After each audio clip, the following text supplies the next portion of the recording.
Meus amados irmãos, a paz do Senhor, é com alegria que nesse domingo nós começamos mais uma Escola Bíblica Dominical. E antes de nós iniciarmos o estudo da nossa lição, feche os seus olhos e vamos comigo orar ao Senhor. Oramos.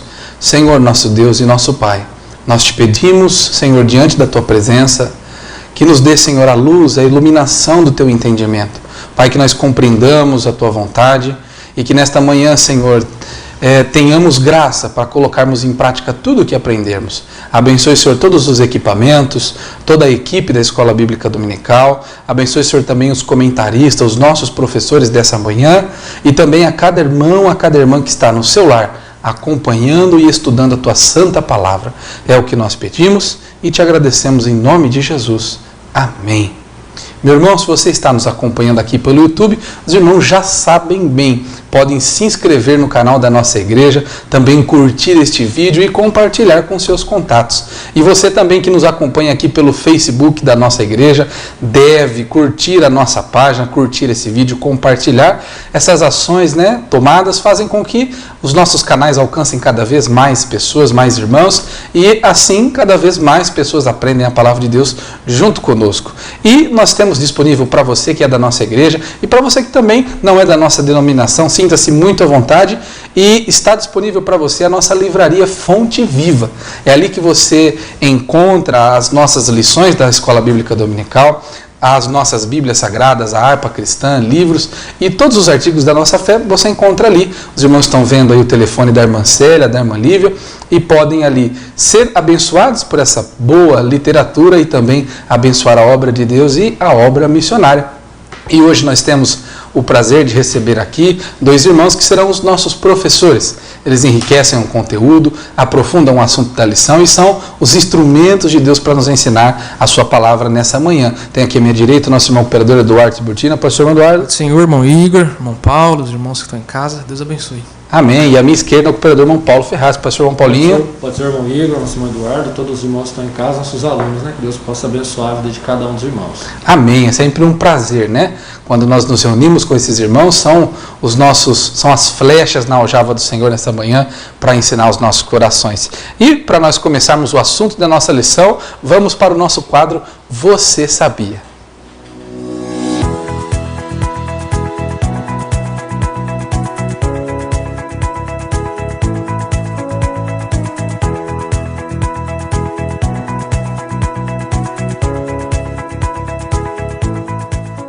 Amém. Glórias a Deus.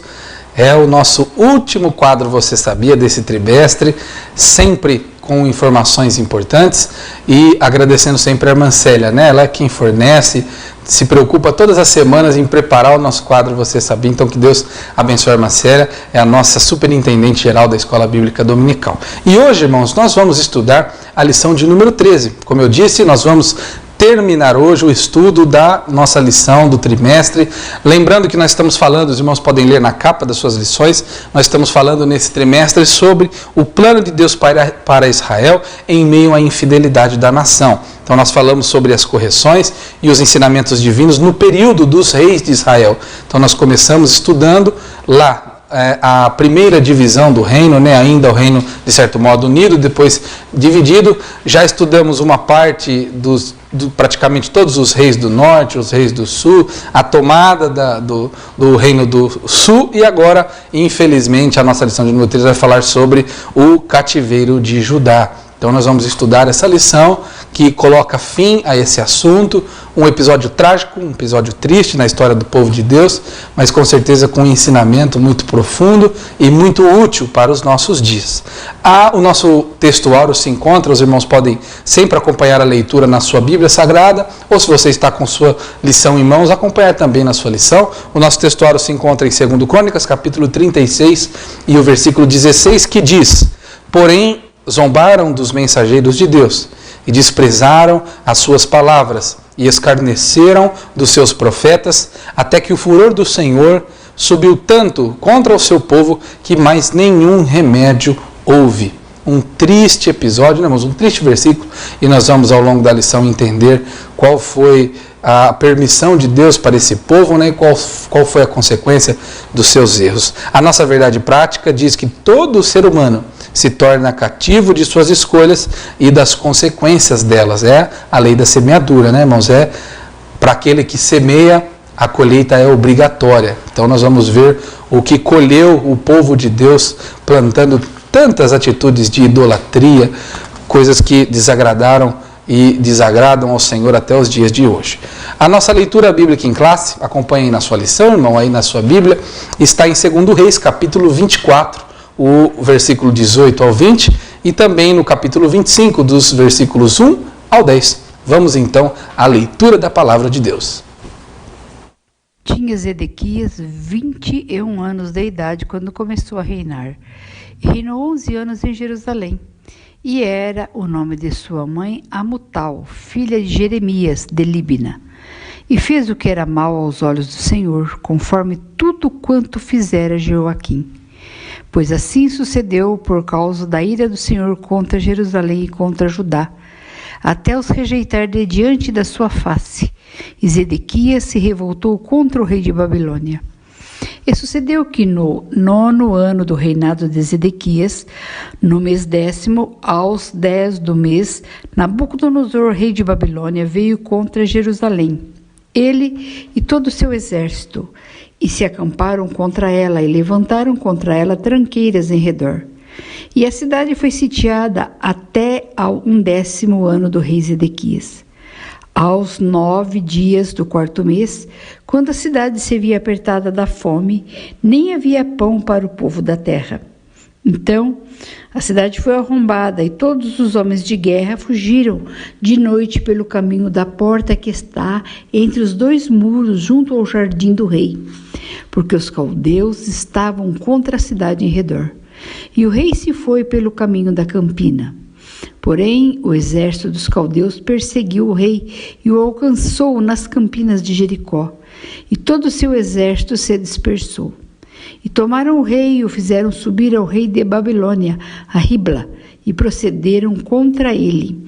E aos filhos de Zedequias degolaram diante dos seus olhos, e vazaram os olhos a Zedequias, e o ataram com 2 cadeias de bronze, e o levaram à Babilônia. E no 5º mês, no 7º dia do mês, este era o ano 19º de Nabucodonosor, rei de Babilônia. Veio Nebuzaradã, capital da guarda, servo do rei de Babilônia, a Jerusalém. E queimou a casa do Senhor e a casa do rei, como também todas as casas de Jerusalém. Todas as casas dos grandes igualmente queimou. E todo o exército dos caldeus, que estava com o capitão da guarda, derribou os muros em redor de Jerusalém. Amém, glórias a Deus. Uma leitura um pouco extensa, né, irmãos? Mas muito necessária para a compreensão do assunto de hoje.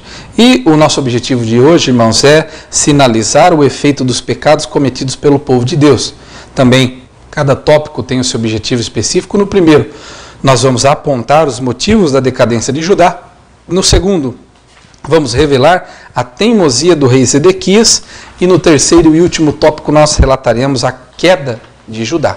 Então, fique atento aí, irmãos, nós vamos ver a concretização, ou melhor, a colheita, né, dos atos plantados por tantos reis que nós estudamos nesse trimestre. Como introdução da nossa lição, você pode acompanhar também na sua lição a leitura, nós vemos que a fase final do reino de Judá, ela foi protagonizada por 4 reis. O primeiro deles, Joacás, filho do rei Josias, registrado lá em 2 Crônicas, capítulo 36 e o verso 1.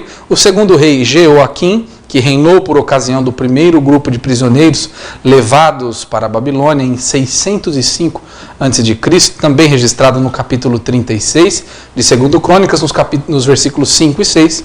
O terceiro rei, que protagonizou esse fim do reinado de Judá, foi Joaquim, que reinado vivenciou o cerco de Jerusalém por Nabucodonosor e que resultou em 10.000 pessoas presas, isso em 597 a.C., também no capítulo 36, 2 Crônicas, mas nos versículos 9 e 10. E o último rei que esteve seu reinado durante essa queda, esse fim, o declínio de Judá, o cativeiro de Judá foi o rei Zedequias, que foi o rei entronizado por Nabucodonosor no lugar de Joaquim. Também no capítulo 36 de 2 Crônicas, na continuação, os versículos 10 e 11. Então, nessa lição, irmãos, nós veremos como Zedequias, rebelando-se contra o rei da Babilônia, causando então um novo cerco que durou 18 meses em volta da cidade e, finalmente, resultando numa queda definitiva de Jerusalém no ano de 586 a.C. Então, uma das maiores cidades, a mais cobiçada, eleita até atualmente a cidade mais cobiçada, Jerusalém, chega ao fim após 18 meses de cerco pelo Império Babilônico. Então, nós já entramos no nosso primeiro tópico, que fala sobre o declínio espiritual de Judá.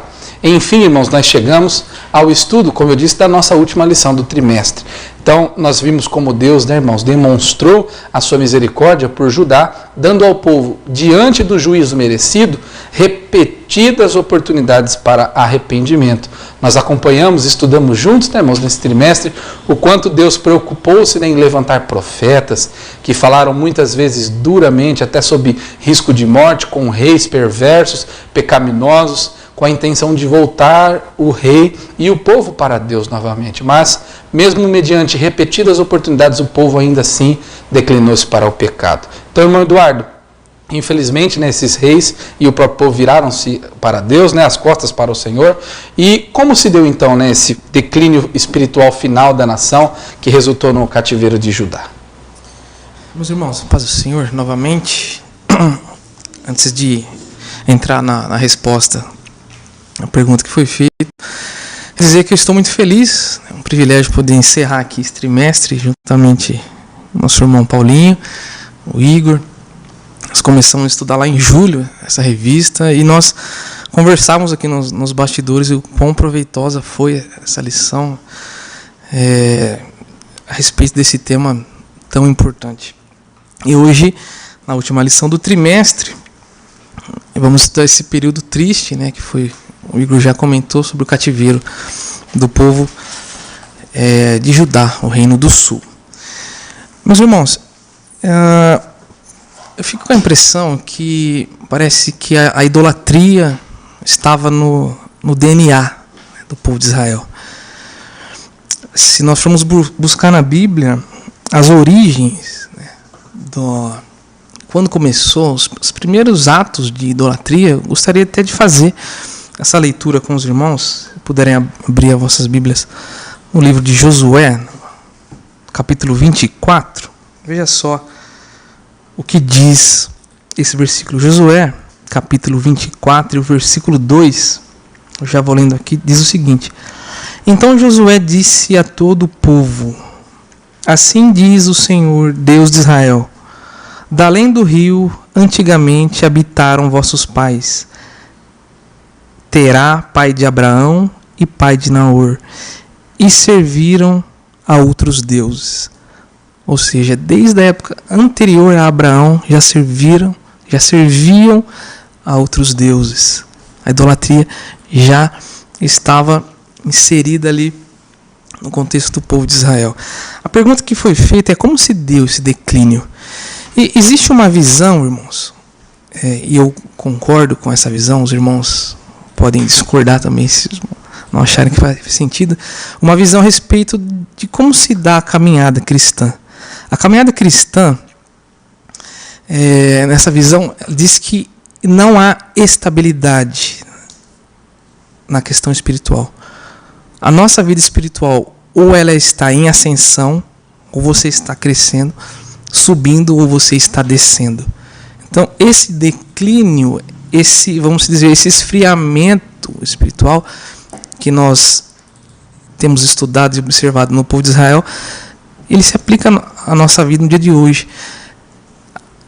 Como diz Salomão em Provérbios, a vereda do justo, ou seja, o trilhar, o caminhar do justo, é como a luz da aurora. Vai brilhando mais e mais e mais até ser dia perfeito. Então, esse brilhar mais e mais é a nossa caminhada espiritual. Ela tem que estar subindo. Não é igual nós podemos acender a luz de um cômodo e aquela luz fica estabilizada. Não é assim. Pode olhar para a sua vida Quando você está firme com Deus, seguindo seus caminhos, nós estamos subindo. E a nossa caminhada é assim. E o povo de Israel, infelizmente, ladeira abaixo, né? Mais um versículo para mostrar as origens, né? Só estou fazendo essas leituras, irmão, para a gente entender como se deu o declínio. Não é uma história recente que nós estamos seguindo aqui, estudando no livro dos reis. Não foi uma culpa de um único rei, o irmão Igor falou aqui, uma somatória de fatores. Então, se nós lermos no livro do Êxodo, capítulo 32, veja só, a idolatria no deserto é uma passagem bastante conhecida, mas é importante para nós entendermos onde começou o declínio. Que vai tratar do bezerro de ouro, Êxodo capítulo 32, veja só. Mas vendo o povo que Moisés tardava em descer do monte, ajuntou-se o povo a Arão e disseram: levanta-te, faze-nos deuses que vão adiante de nós. Porque quanto a este Moisés, a este homem que nos tirou da terra do Egito, não sabemos o que lhe sucedeu. Eles tinham acabado de sair do Egito. Versículo 2. E Arão lhes disse: arrancai os pendentes de ouro que está nas orelhas das vossas mulheres e de vossos filhos e de vossas filhas e trazei-mos. Então Arão pediu utensílios de ouro. Então todo o povo arrancou os pendentes de ouro que estavam nas suas orelhas e trouxeram a Arão.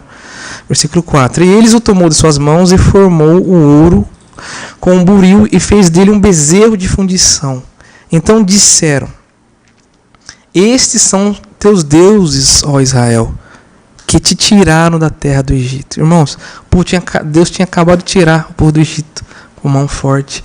Em pouco tempo, essa glória da saída do Egito estava sendo atribuída a um bezerro de ouro que tinha acabado de sair, que horas antes estava na orelha ou no pescoço de alguns.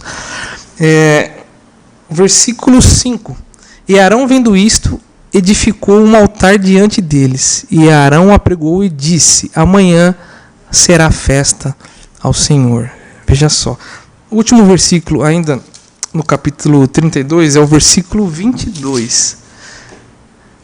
Quando eu disse que parece que a idolatria estava no DNA do povo, parecia que o povo tinha essa inclinação natural. Veja só. E depois que Moisés desce do monte, ele vê aquela situação, ele fica nervoso. Olha só o que nos diz o versículo 22. Então disse Arão, falando para Moisés: não se acenda a ira do meu senhor, tu sabes que este povo é inclinado ao mal. Os irmãos conseguem entender? O próprio Arão, né, que coordenou tudo isso aí, disse para Moisés: Moisés, não se ire, porque esse povo ele tem inclinação ao mal. E o comentarista nos coloca aqui que os profetas foram levantados durante todos esses tempos para mostrar a condição do povo, para mostrar o que Deus estava pensando e entendia daquela situação. E um dos profetas que mais chamou a atenção do povo nesse sentido, com relação à idolatria, foi o profeta Jeremias. E existe uma ilustração que eu acho que posso contar rapidinho para os irmãos poderem entender como é que funcionou naquela época essas advertências. Os irmãos imaginem um pai com 3 filhos. Então, o pai representa o nosso Deus, o Senhor. O filho mais novo representa Israel, que estava trilhando nesse caminho da idolatria. O filho mais velho representa os profetas, né? O filho mais velho é aquele que já tem uma proximidade maior com o pai, já viveu mais com o pai, representam os profetas. E o filho do meio representa os falsos profetas.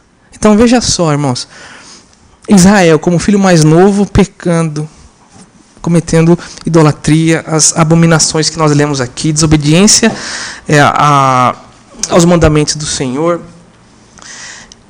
E Deus, né, representado nessa ilustração pelo pai, usa os profetas, no caso aqui o filho mais velho, e vai lá, fala: avisa o meu povo, avisa o irmão mais novo que essa situação está está errada. Na sua longanimidade, porque o Senhor é um Deus longânimo, foi dando esse tempo, né, o tempo, né, da ira do Senhor. E é isso que então que surgem os falsos profetas, que é representado na minha ilustração pelo filho do meio.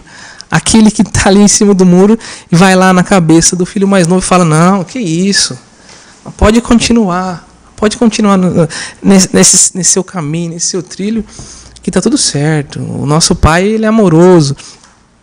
Irmãos, e aí então, o que acontece? Quando excede, né, o limite de Deus, porque Deus ele tem um limite.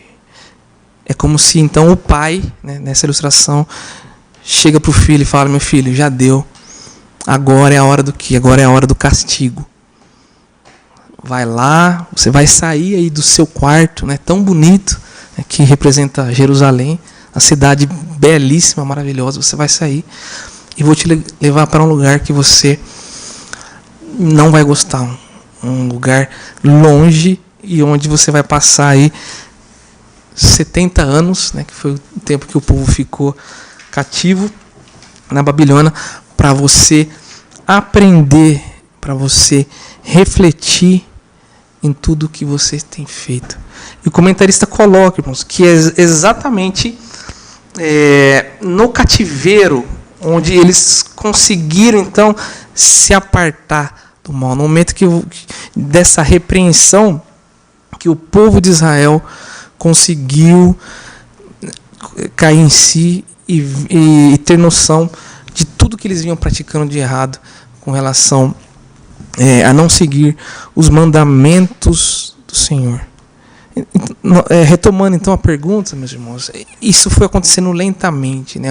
Se a gente fazer uma contextualização para a nossa vida, o esfriamento, né, o declínio espiritual de um servo de Deus, ele não se dá do dia para a noite.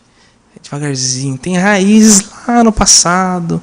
Né? Nós estudamos algumas lições passadas que o povo fazia questão de ainda manter e adorar aquela serpente de bronze que foi erguida no deserto. Veja só o quão profundas eram as raízes dessa idolatria. Né? O povo era um povo obstinado. Eles derramaram sangue inocente, cometeram todo tipo de corrupção, injustiça social, e também nos é colocado aqui que eles não observaram o descanso sabático e ainda, por cima, mataram muito dos profetas.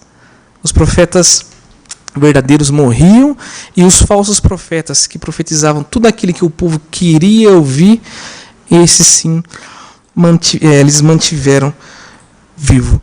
E nós aprendemos que então a idolatria ela foi curada justamente no período do castigo, no período do cativeiro. Eu acho que isso ilustra, eu acho que eu consegui responder a questão do declínio e como se deu o declínio espiritual do povo de Judá, e também o povo do reino do norte, o povo de Israel também não foi muito diferente do povo de Judá. É isso, irmão Igor. Amém. Meus irmãos, o resumo desse primeiro tópico nos diz que os motivos da ruína de Judá foram a idolatria, a rebeldia, a injustiça e a desobediência por parte da liderança.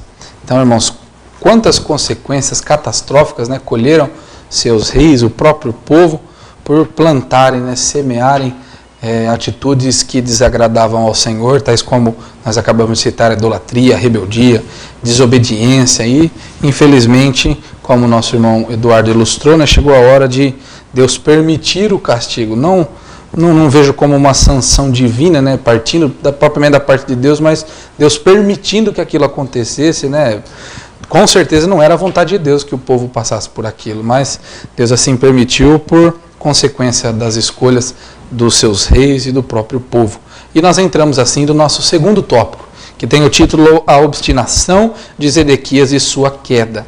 A história nos mostra, irmãos, que Zedequias teve um papel marcante, infelizmente, no declínio espiritual de Judá, e suas decisões, as suas tomadas de decisões, resultaram na conquista de Jerusalém. Então, irmão Paulo, quais foram, né, os principais erros do rei Zedequias e que fim levou, né, este falho rei? Irmão Igor, nossos irmãos estão em casa, irmão Eduardo. Como nosso irmão Eduardo disse, né, essa lição como um todo foi uma lição muito proveitosa para nós. Ela é uma lição bem exortativa para nós, né, mostrando bem os erros que vários reis cometeram, tanto do reino do norte como do sul. E nós estamos aqui hoje para estudar sobre o último rei, né, de Judá, de Jerusalém, que é Zedequias. Nosso irmão Igor, bem aqui na introdução. Na lição passada nós estudamos sobre o rei Josias, né? E na sequência da história se levantam os últimos 4 reis, como nosso irmão disse, Joacás, Joaquim e Zedequias. Eu convido os irmãos, leia comigo 2 Crônicas, no capítulo 36, e o versículo 9, diz assim, 2 Crônicas, capítulo 36, o versículo 9. Era Joaquim da idade de 8 anos, quando começou a reinar, e 3 meses e 10 dias reinou em Jerusalém, e fez o que era mal aos olhos do Senhor.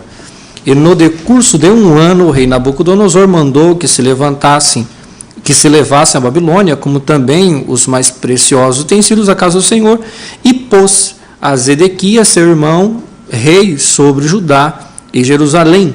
Era Zedequias a idade de 25 anos, quando começou a reinar, e 11 anos reinou em Jerusalém, e fez o que era mal aos olhos do Senhor, seu Deus. Nem se humilhou perante o profeta Jeremias, que falava da parte do Senhor. Além disso, também se rebelou contra o rei Nabucodonosor, o que tinha ajuramentado por Deus, mas endureceu a sua cerviz e tanto se obstinou no seu coração, que se não converteu ao Senhor Deus de Israel. Nós lemos aí os versículos 9 até o 13, né? Relatando um pouco sobre Zedequias. Aqui o nosso comentarista, né, ele começa dizendo, eu fiz questão de ler com os irmãos, porque a própria Bíblia registra isso, né, obstinou o seu coração, o último versículo. Era um rei teimoso, era um rei que tinha necessidade ou fazia questão de andar nos seus próprios caminhos. Nós vimos vários reis que fizeram a vontade de Deus, que ouviam a voz de Deus, e assim eram abençoados, e muitos reis que não ouviram a voz de Deus. E este rei era um rei teimoso. É interessante que a palavra obstinação, né, ela tem uma tradução, né, que diz que é aquele que apego forte a expressivo às suas próprias ideias. Eu tenho certeza que talvez os irmãos conheçam alguém assim. Que tem pessoas que são difíceis de ouvir conselhos, tem pessoas que têm dificuldade em obedecer, em ouvir aquilo, falando para o nosso meio cristão, ouvir aquilo que Deus está falando. Então, essa daqui era uma das características deste rei.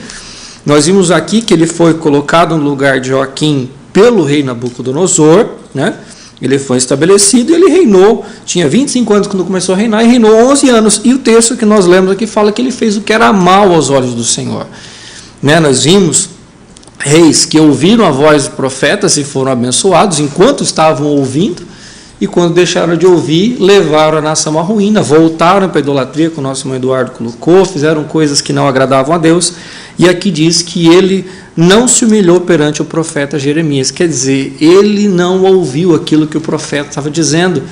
Como o nosso irmão disse, nós vamos ler aqui mais para frente, Jeremias 38, 17, 18, vê que o profeta Jeremias não profetizava aquilo que eles queriam ouvir, aquilo que eles imaginavam, que eles teriam vitória, que eles iam vencer, que eles escapariam do cativeiro, a qual Jeremias já estava profetizando, e eles agora, então, não se agradam, né? Esse rei não dá ouvidos ao que Jeremias vai dizer, né, ali na frente. Aqui, no capítulo 38 de Jeremias, né, que nós podemos ler, aqui Jeremias exorta o povo que a cidade seria tomada. Aí o versículo 4 diz assim, Jeremias 38, versículo 4. E disseram os príncipes ao rei, morra este homem, visto que assim enfraquece as mãos dos homens da guerra, que restam nessa cidade, e as mãos de todo o povo, dizendo-lhes tais palavras, porque este homem não busca a paz para este povo, senão mal. Então, olha só o que Jeremias está profetizando aqui. E eles se levantam e falam o quê? Que Jeremias, que morra esse homem. O povo em si. E aqui o rei Zedequias, ele acata essa ideia. Tanto que Jeremias foi parar num calabouço, foi lançado num calabouço. Porque, de fato, eles não profetizavam. Jeremias não profetizava aquilo que eles queriam ouvir. Nosso irmão Eduardo, aqui no primeiro tópico, mostra com claridade qual era a situação do povo. Idolatria, pecado, havia uma injustiça, havia derramamento de sangue inocente, havia um monte de coisas. E claro que Jeremias, como homem de Deus, ele não se fazia parte dessa situação. Ele falou a verdade. É interessante, o nosso comentarista aqui da lição, ele coloca, que Zedequias aqui fez diversas ameaças a Jeremias, até tentou mantê-lo submisso aos seus caprichos, mas Jeremias, como homem de Deus, não se deixou corromper e proferiu toda a palavra do Senhor. Então, o que era aí a característica, a pergunta do nosso irmão Igor, falando sobre essa questão, o que resultou nas decisões, quais foram as decisões que este rei, os principais erros que Zedequias teve e que fim levou. Então, os principais, o primeiro deles foi não ouvir o que o profeta estava dizendo. Jeremias 38, 17 e 18, que eu falei que eu ia ler com os irmãos, até está aí na lição dos irmãos, os irmãos que podem acompanhar até no finalzinho do primeiro subtópico, que diz assim: então Jeremias disse a Zedequias, assim diz o Senhor, Deus dos exércitos, Deus de Israel, se voluntariamente saíres aos príncipes do rei da Babilônia, então viverá a tua alma, e essa cidade não será queimada, e viverás tu e a tua casa. Preste atenção aqui no versículo 17, como tem uma condicional, se. Jeremias estava dizendo para ele, olha, você tem uma oportunidade, se você voluntariamente sair, se entregar, o que vai acontecer? Você e sua casa serão poupados. Mas aí o versículo 18 complementa, mas se não saíres aos príncipes do rei da Babilônia, então será entregue essa cidade nas mãos dos caldeus, e eles queimarão, e tu não escaparás das mãos dele. Quer dizer, o profeta estava profetizando para eles que qual era a situação. Olha, vai ter o cativeiro.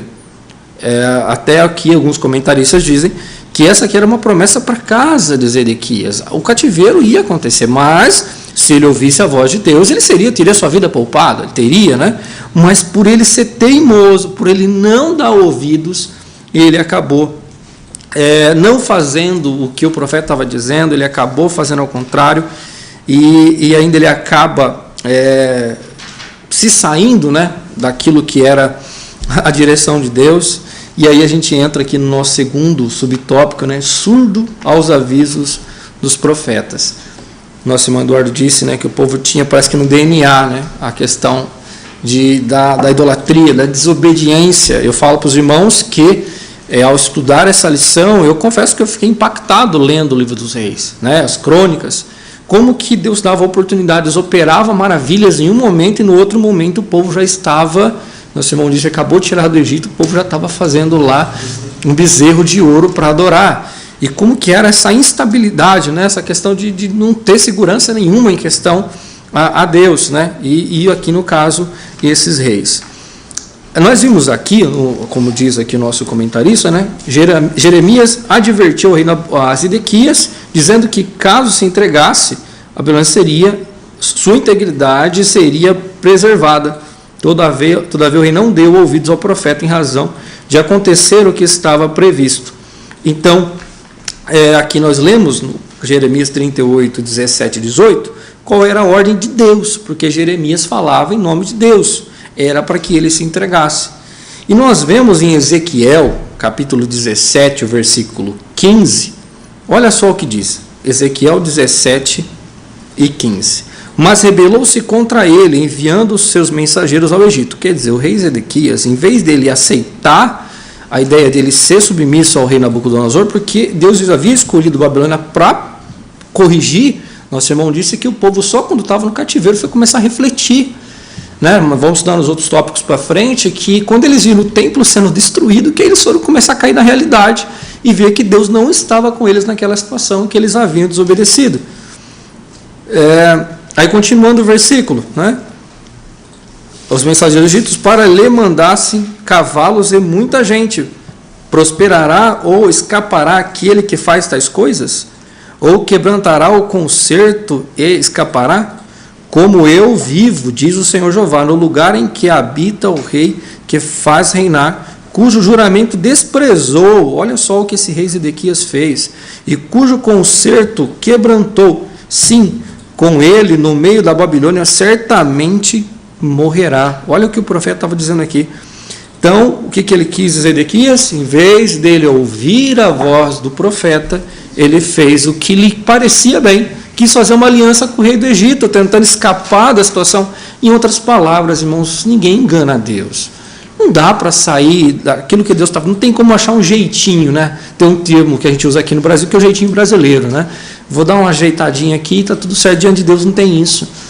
Deus não se corrompe, então Deus não voltaria atrás na sua palavra. Ele tentou escapar de uma situação, mas acabou caindo naquilo que Deus havia dito. Ele acabou desobedecendo, acabou sendo um rei, como disse, teimoso, desobediente, não ouviu, surdo, né? Até um dos comentaristas em que eu estava vendo falou desse assunto, que o povo tinha a mente cauterizada, não ouvia mais, né? E eu quero que você leia comigo Provérbios 14 e 12, isso é muito importante, né? Há caminhos que ao homem parece direito, mas o fim deles são caminhos de morte. As pessoas acham que estão num caminho bom, mas pode ser que esse caminho final dele seja um caminho de morte. Foi o que aconteceu com este rei. Ele não ouviu aquilo que o profeta estava dizendo, né, que estava chamando a atenção para eles, e eles estavam ali então em desobediência, e o final desse rei foi sua morte, né? O exército babilônico invadiu Jerusalém, capturou ele, matou os filhos dele diante dele degolado e cegou e levou ele para o cativeiro. Mateus 7, 24 ao 27, né, fala ali daquele que ouve as minhas palavras e não pratica, né? É o insensato, é aquele que não tem entendimento. Deus está falando para ele não fazer e ele continua praticando aquilo que está errado, né? Ainda aqui, se formos ler Jeremias, no capítulo 7, versículo 4, o 12, o 23, irmãos, podem linkar para o nosso tempo, se passa, mas eu só quero ler o 23 para a gente encerrar esse ponto, que diz assim, Jeremias capítulo 7, o versículo 23, mas isso lhes ordenei, dizendo, dai ouvidos à minha voz, e eu serei o vosso Deus, e vós sereis o meu povo, e andai em todo o caminho em que vos mandar, para que vos vá bem. Mas não ouviram, nem inclinaram os ouvidos, mas andaram segundo os seus próprios conselhos, no propósito do seu coração malvado, e andaram para trás e não para diante, desde o dia em que vossos pais saíram da terra do Egito até hoje, e enviei-vos todos os meus servos, os profetas, todos os dias madrugando e enviando-os, mas não me deram ouvidos, nem inclinaram os ouvidos, mas endureceram a cerviz e fizeram pior do que seus pais. Deus exortou, era para ouvir a voz, e eles não ouviram, e o resultado foi esse trágico, né, cativeiro, que nós vamos estudar agora no próximo tópico. Qual foi o resultado disso tudo? Amém. Amém. Meus irmãos, o resumo, a síntese desse segundo tópico diz que o erro de Zedequias e do povo de Judá estava em fechar os ouvidos aos profetas e não buscar o arrependimento de seus pecados diante do Senhor. E nós vamos assim entrando no nosso terceiro e último subtópico, que tem o título Jerusalém é cercada e levada cativa. No nosso primeiro subtópico, falando sobre a destruição da cidade santa e do templo, nós vemos, irmãos, em 2 Reis, no capítulo 25, mais precisamente nos versículos 2 ao 7, que Nabucodonosor lançou um ataque contra Jerusalém através de um cerco que culminou na queda da cidade e no fim da monarquia judaica. Então, irmão Eduardo, como se deu nessa triste tomada da cidade pelo exército babilônico? Muito bem, irmãos.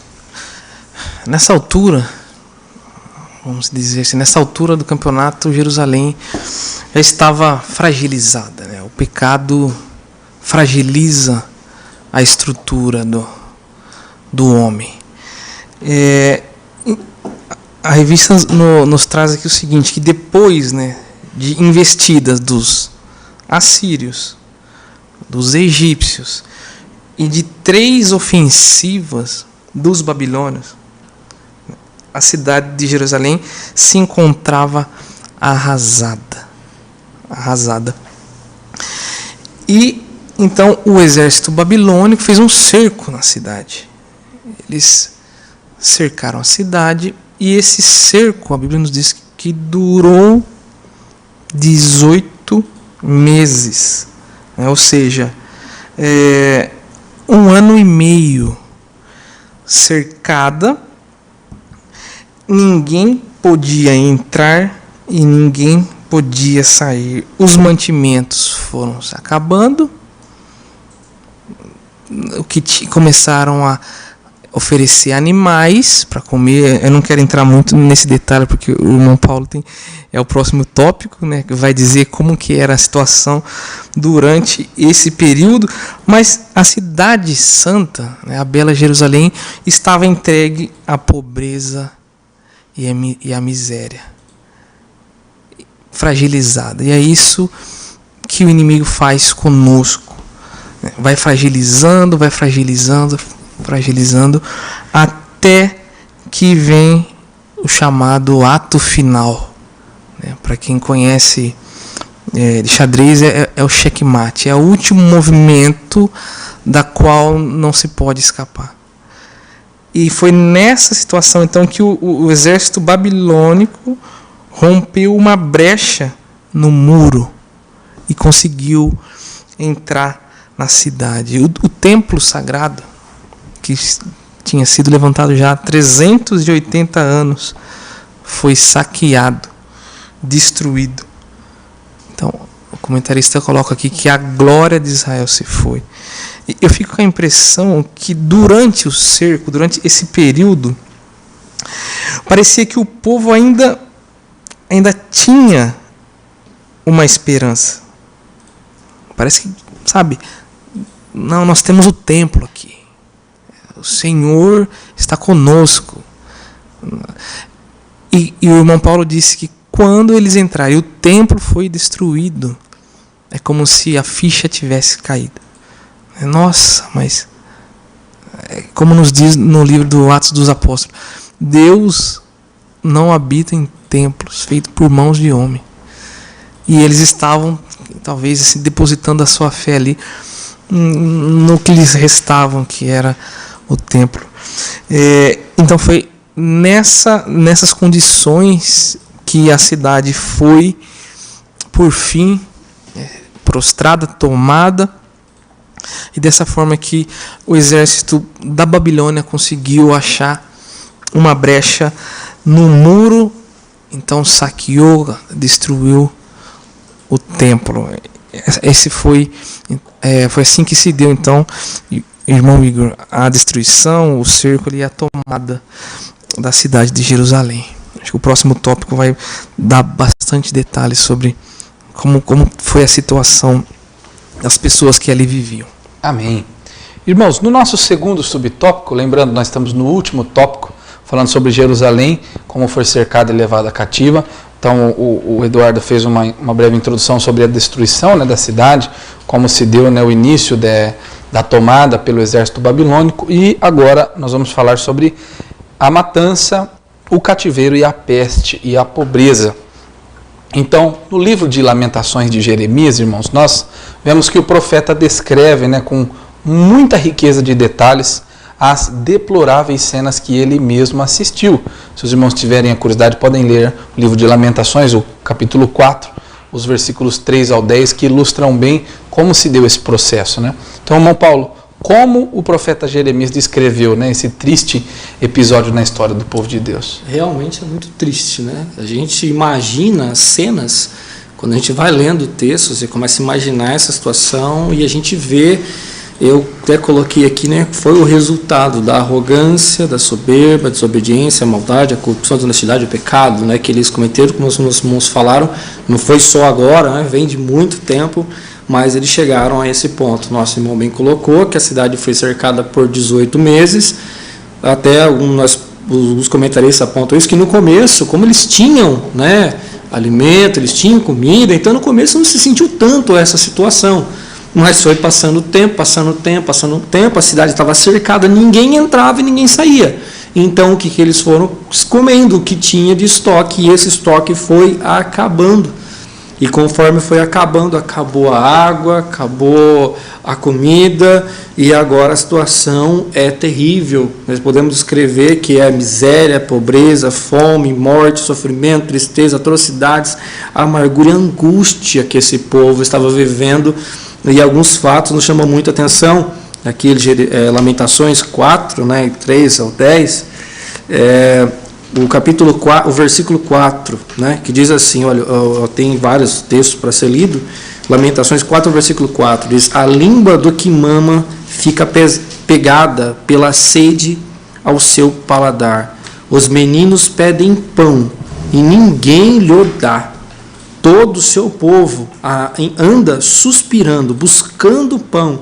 Deram suas coisas mais preciosas a troco de mantimento para refrescar a alma. Vê, Senhor, e contempla, pois me tornei desprezível. Olha a situação que está vivendo o povo. Aqui o nosso comentarista lembra nós, desses versículos, em que mães, aqui elas cozinhavam e vendiam seus próprios filhos. Outros comentaristas dizem que eles se alimentavam daqueles que morriam, para que aqueles que estavam vivos pudessem ainda viver. As pessoas vendiam terras, propriedades, para se alimentar de esterco. Era uma situação terrível, as pessoas estavam morrendo de fome, de sede, não tinha mais o que fazer. A depressão, o sentimento de tristeza e angústia tomou conta de todos. Ele diz aqui, nosso comentarista, as crianças morriam de sede e fome, ninguém podia saciá-las. Até os sacerdotes perderam as esperanças e as virgens ficaram assentadas sem forças à beira do caminho. Olha o estado que chegou a esse povo, que em outros momentos da sua história viram a glória de Deus, vindo Deus livrar de forma gloriosa, como nós vimos entre outros reis, como o rei Ezequias, que Deus usou de uma forma abençoando para que tivesse vitória, entre outros reis. E agora, olha a situação que eles estão. É o povo que colocou a sua confiança no templo, que colocou a sua confiança nos falsos profetas. Havia muitos falsos profetas, que o nosso irmão Eduardo colocou. Era fácil ouvir, está tudo bem, está tudo certo, Deus vai livrar. Hoje, irmãos, nós temos que tomar muito cuidado com o resultado do pecado. Eu quero ler mais uma vez aqui o texto áureo. Esse texto é muito forte. Eu quero que você grava na sua Bíblia. Marca isso daí. 2 Crônicas, capítulo 36 e 16, que diz: porém zombaram dos mensageiros de Deus e desprezaram as suas palavras, escarneceram dos seus profetas, até que o furor do Senhor subiu tanto contra seu povo, que mais nenhum remédio houve. Olha que texto forte, Não havia remédio. Eles procuravam uma saída e não tinha.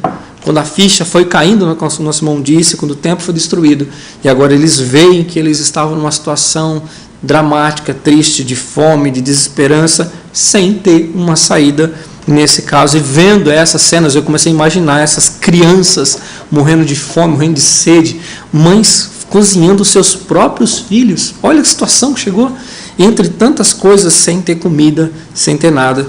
Então, algo muito terrível diante do povo, consequência da desobediência, do pecado, de tantas outras coisas mais que aconteceram com este povo. Amém. Irmãos, e nós entramos assim no nosso terceiro e último subtópico desse último tópico que estamos estudando.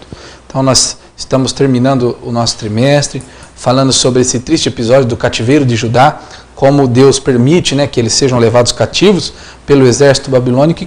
E o quão trágico, o quão triste foi esse episódio, a tomada de Jerusalém, essa cidade tão desejada, cobiçada, e que infelizmente foi tomada pelo Império Babilônico. Então o nosso terceiro e último subtópico fala sobre a esperança profetizada. Então nos dois primeiros nós vimos claramente, com o resumo feito pelo irmão Eduardo e as palavras do irmão Paulo, até ilustrando as palavras do profeta no livro de Lamentações, o profeta Jeremias, mas agora nós vamos falar de um assunto que contrasta com o período que eles estavam passando. Então, para nós encerrarmos o nosso estudo de hoje, irmãos, nós sabemos que não há acontecimento tão funéreo, né, tão triste para os judeus como a destruição de Jerusalém. Então é um episódio que marca a vida, a história do povo judeu até os dias atuais. Em resumo, no ano de 586 a.C., Nabucodonosor ele invade o reino de Judá, cerca por 18 meses e destrói Jerusalém e deita por terra o santo templo, destrói o templo do Senhor. Então, terminando assim, irmãos, essa fase áurea, tão bonita, brilhosa de Jerusalém, e terminando também esse período da mais amada e cobiçada e talvez mais bela das cidades daquele tempo. Então, irmão Eduardo, mesmo diante, né, de um acontecimento tão trágico, o povo ainda pôde sentir palavras de esperança, puderam sentir no seu coração algum tipo de esperança diante desse cenário tão calamitoso? Certo. Irmãos, graças a Deus que o nosso Deus, ele é um Deus misericordioso, né? Ele corrige a todo aquele que ele ama. E eu tenho comigo que Jeremias escreveu esse livro de Lamentações chorando. Não é possível escrever palavras como essa, como o irmão Paulinho nos ilustrou aqui, né, com base nos versículos bíblicos, sem sentir um pesar no coração. E o conceito de esperança é algo muito importante no contexto do cativeiro. Porque, irmãos, aquele que está preso, aquele que está cativo, vamos pensar nos dias de hoje, quem está numa prisão, qual que é o foco? O que mantém a pessoa? O que motiva a pessoa? É a esperança de que um dia ele vai sair. Ele vai contando, né, vai riscando na parede, dia a dia, né, como a gente geralmente vê em filmes. A esperança ela é tão forte que ela nos mantém vivos. Pergunta para uma mãe que teve o seu filho desaparecido e que por algum motivo não foi encontrado e não há notícias da confirmação da sua morte. Essa esperança lá no fundo que um dia ela vai reencontrar, que vai ter esse reencontro, gera uma chama de motivação. Então, em meio a todo esse cenário de tristeza, de cativeiro, de exílio na Babilônia, o profeta Jeremias ele traz mensagem de esperança. E não sei se os irmãos concordam que os versículos mais conhecidos do livro de Lamentações, eles falam de esperança, que nos retrata no capítulo 3.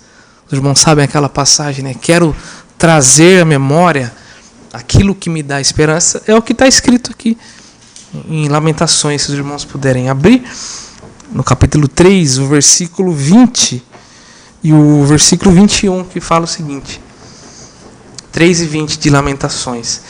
Minha alma certamente se lembra e se abate dentro de mim. Disso me recordarei, o 21, no meu coração, por isso tenho esperança. E o 22, as misericórdias do Senhor são a causa de não sermos consumidos, porque as suas misericórdias não têm fim. Ou seja, irmãos, no castigo, no cativeiro, aquilo que dava esperança era lembrar, recordar, trazer na memória aquilo que dá esperança. Ou seja, o tempo de glória, a época que o Senhor dera livramento, lembrar de como eles saíram, os pais, né, os antigos saíram do Egito. Então, essa questão da esperança foi muito bem. Deus fez questão de deixar palavras de conforto, palavras de esperança. E no nosso caso, irmãos, o comentarista coloca aqui que o maior motivo, falando de nós nos dias de hoje, da nossa esperança é a ressurreição de Cristo. Cristo em vós, a esperança da glória. Hoje, o que nos mantém firme na caminhada é a esperança de um dia nós nos encontrarmos nos céus com o nosso Deus. E para finalizar, eu anotei aqui uma frase, irmãos, por que é importante trazer a memória, lembrar as coisas do passado. Nós precisamos lembrar do passado para poder superar o presente, né, caso nós estamos vivendo em períodos que isso se faz necessário. Nós imaginemos cativos aqui, então é importante lembrar do passado para superar o momento presente e acreditar no futuro, porque Deus profetizou o exílio, Deus deu a esperança, e pelas palavras de Jeremias eles sabiam e podiam crer que existia uma solução e que aquele cativeiro não era eterno. Amém. A síntese, irmãos, desse terceiro tópico diz que a invasão da cidade santa e do templo trouxe pobreza, fome, matança, deixando Judá arrasada.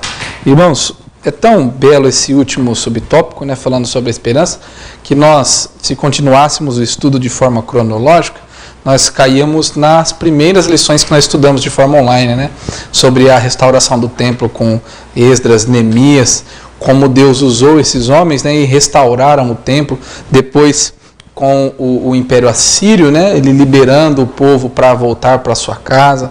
E como é bonito, irmãos, nós vemos Deus, mesmo que não naquele momento mostrando de forma clara como se daria esse episódio, mas essa esperança de certa forma concretizada, né, quando depois de 70 anos eles voltam para suas terras e restauram o templo do Senhor. Então, irmãos, para concluirmos, a nossa lição traz uma conclusão que diz que a experiência do reino de Judá no cativeiro é uma triste lição para todos nós, para todos os crentes. Quando os falsos deuses ocupam o coração de uma pessoa, ela se torna cativa das suas escolhas erradas e, consequentemente, das suas consequências. Então, a boa notícia, irmãos, é que, pela misericórdia de Deus, Judá retorna à sua terra prometida depois de alguns anos, e Deus ainda assim usa suas misericórdias para com o seu povo. Elas não têm fim, elas são novas ou se renovam todas as manhãs, como o próprio profeta descreve em Lamentações, no capítulo 3 e o versículo 26. As misericórdias do Senhor são renovadas todos os dias para a nossa vida. Então, irmãos, não sinta-se como decreto, né, num período de calamidade, num período de tristeza, um período de luto. Deus ainda mantém a sua misericórdia renovada até os dias de hoje, né? E com certeza aquele período que nós enfrentamos muitas lutas e muitas das vezes consequências difíceis das nossas próprias escolhas, né, serão com certeza supridas pela misericórdia de Deus.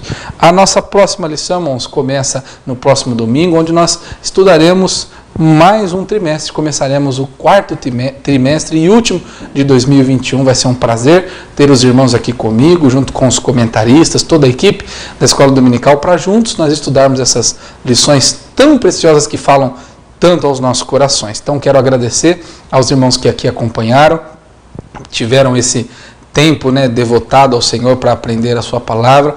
Com certeza nós saímos agora, ao término, melhores e mais compreendidos da palavra de Deus do que no começo da nossa aula, né? Então, com certeza, Deus falou aos nossos corações. Então, que Deus abençoe a sua vida, irmão, por estar presente conosco, encerrando esse trimestre, esse mais novo, esse terceiro trimestre de 2021, estudando a palavra de Deus. Que você permaneça dessa forma. E se você não é um aluno assíduo da Escola Dominical, irmãos, que nesse novo trimestre você dê ainda mais uma porção além do que você tem dado nesse trimestre que termina hoje. Então, que Deus abençoe e derrame sobre sua vida muitas bênçãos. Lembrando, irmãos, que a nossa programação ela segue-se normalmente de forma online. Então, nós temos os nossos trabalhos, os nossos cultos, transmitidos toda terça, quinta e também aos domingos, seja no nosso YouTube oficial da igreja ou também na nossa página do Facebook. E toda quinta-feira o irmão pode e deve cultuar a Deus conosco ali na TVM, no canal 14.1,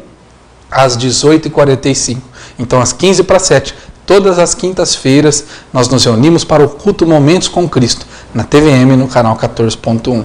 Lembrando também que a escola dominical, como os irmãos sabem, oferece aí toda uma programação para a família. Então nós temos às 9 horas a escola bíblica para os adultos, tem uma escola bíblica para os jovens e também às 11 horas a escola bíblica para as nossas crianças. E se você pode, irmão, deve estar de forma presencial. Com certeza, eu creio que todas as nossas congregações, todas as igrejas que pertencem ao nosso campo aqui de Matão, já retornaram com sua escola bíblica dominical de forma presencial. Então, irmão, se pode, irmãos, não tem nenhum sintoma, não pertence a nenhum grupo de risco, pode com certeza estar conosco ali na nossa congregação de forma presencial, para juntos nós estudarmos a lição da escola bíblica dominical.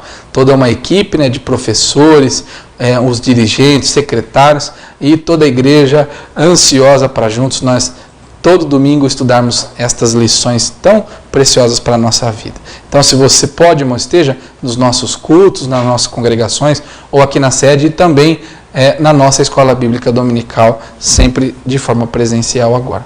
E para encerrar, vou pedir para o nosso irmão cooperador Paulo Ferraz fazer essa oração, pedindo para que Deus abençoe todos os irmãos que acompanharam a aula, também por aqueles irmãos que fizeram aniversário essa semana, aqueles irmãos que carecem da nossa oração. Amém, irmão. Falando para o nosso irmão Eduardo, que fez aniversário durante essa semana, né? Vamos orar, pedindo ao Senhor que venha nos abençoar e nos direcionar aquilo que nós precisamos e que possa abençoar o irmão Igor, nosso irmão Igor Bianchini, que está aqui também na parte da produção, né? Todos nós, e vamos iniciar mais um aí, trimestre, que Deus possa nos abençoar de uma forma grandiosa. Feche seus olhos, vamos orar. Senhor nosso Deus e nosso Pai, venha nos abençoar, Senhor, segundo a sua graça, a sua misericórdia, nos ensinando a tua palavra. Oh, Pai, abençoa todos os professores, os apresentadores, nossa parte técnica, abençoa o nosso irmão Eduardo, que fez aniversário, abençoa nossas vidas, Senhor, seja conosco, todos os nossos alunos que estão em casa, abençoa, Pai, segundo as suas causas, aquele que está enfermo seja curado, Senhor, aquele, Pai, que está angustiado seja libertado pelo poder da sua palavra, que nós possamos aprender, Senhor, com o seu povo, possamos aprender com as lições tiradas desses ensinamentos tão maravilhosos e que nós possamos continuar, ó Senhor, te servindo e ouvindo e obedecendo a sua voz, no nome de Jesus que nós te pedimos e agradecemos desde já. Amém. Amém. Meu irmão, que Deus te abençoe, que você tenha um domingo abençoado por Deus, feliz. Nós nos vemos daqui uma semana na Escola Bíblica Dominical, que é a maior escola do mundo. Deus te abençoe.